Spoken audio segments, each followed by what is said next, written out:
Thinking about getting a Brazilian wax? Wait, before you even touch that wax strip, there are some must-know tips to avoid pain, irritation, and regret. Whether you're a first-timer or a pro, these expert directions will help you get smooth, long-lasting results.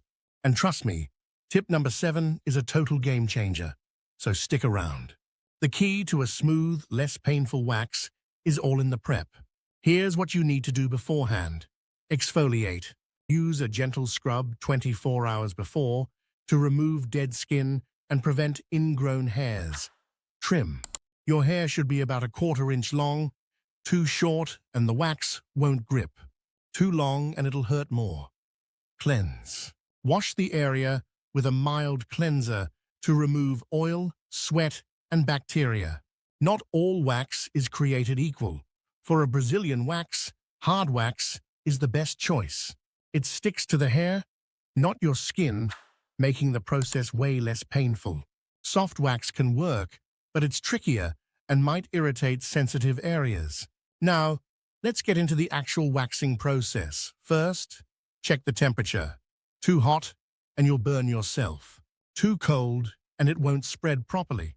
Next, apply in the right direction. Always spread wax with hair growth. Then, pull against hair growth. Hold your skin tight and remove the wax quickly in one motion. If you hesitate, it'll hurt more. Congrats, you did it. But your job isn't done yet. Aftercare is super important. First, soothe the skin. Apply aloe vera or a cooling gel to reduce redness and irritation. Second, wear loose clothing. Tight underwear can cause friction and irritation. And lastly, avoid heat and sweating. No hot showers, saunas, or workouts for at least 24 hours. And that's it. Follow these steps, and you'll have a smooth, irritation-free Brazilian wax. If you found this helpful, give this video a thumbs up and subscribe for more beauty tips. Got any waxing horror stories or tips of your own? Drop them in the comments, we'd love to hear.